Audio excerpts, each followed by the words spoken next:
യേശുനാമത്തിന് എപ്പോഴും മഹത്വമുണ്ടാകട്ടെ. പ്രിയ സഹോദരി സഹോദരങ്ങളെ, ദൈവം നമ്മളെ കൈപിടിച്ച് ഒരു പുതിയ ദിവസം കൂടി നമുക്ക് തന്നിരിക്കുന്ന ഈ നിമിഷത്തിന് നന്ദി പറയാം. ഇന്ന് നമ്മൾ ശ്രവിക്കുന്ന തിരുവചന ഭാഗം ആമോസ് പ്രവാചകന്റെ പുസ്തകം 5-ാം അധ്യായം 15-ാം തിരുവചനം.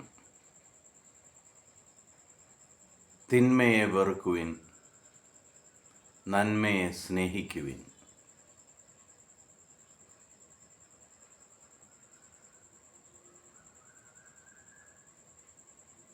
പതിനാലാം തിരുവചനം. തിന്മയല്ല, നന്മ അന്വേഷിക്കുവിൻ, നിങ്ങൾ ജീവിക്കും. നിങ്ങൾ പറയുന്നത് പോലെ അപ്പോൾ സൈന്യങ്ങളുടെ ദൈവമായ കർത്താവ് നിങ്ങളുടെ കൂടെ ഉണ്ടായിരിക്കും.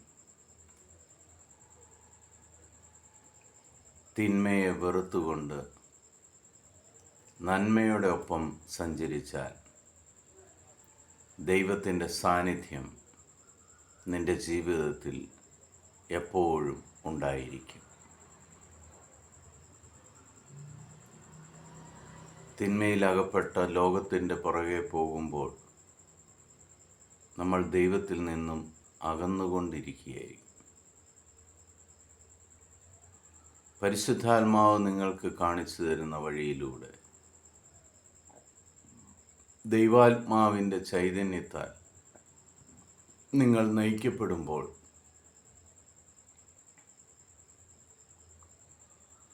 കർത്താവായിരിക്കും നിങ്ങളുടെ കൂടെ ഉണ്ടായിരിക്കുന്നത്. നമ്മുടെ ജീവിതം എപ്പോഴും നന്മയെ അന്വേഷിക്കുന്ന ജീവിതമായി നമുക്ക് മാറ്റാം. ലോകത്തിൻ്റെതായിട്ടുള്ള വ്യഗ്രതയിൽ നമ്മൾ മുഴുകുമ്പോൾ, ഞാനും ഒരു മനുഷ്യനല്ലേ എന്ന് പറഞ്ഞ് സ്വയം വിലയിരുത്തുമ്പോൾ,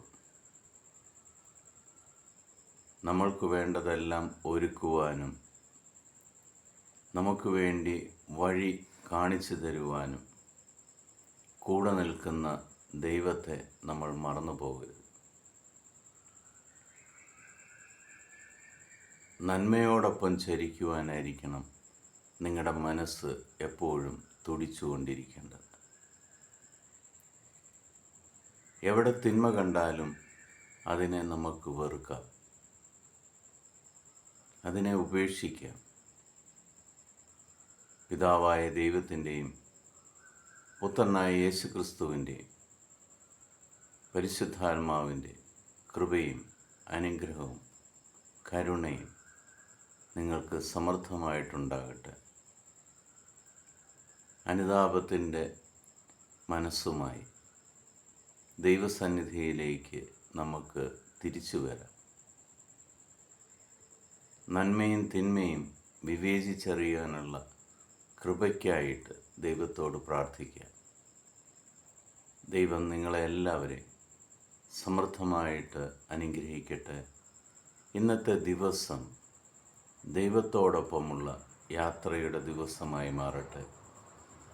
ദൈവം നിങ്ങളുടെ എല്ലാ പ്രവൃത്തികളിലും സമൃദ്ധമായ അനുഗ്രഹം ചൊരിയട്ടെ എന്ന് പ്രാർത്ഥിക്കുന്നു. ഈശോ മിശിഹായ്ക്ക് സ്തുതിയായിരിക്കട്ടെ.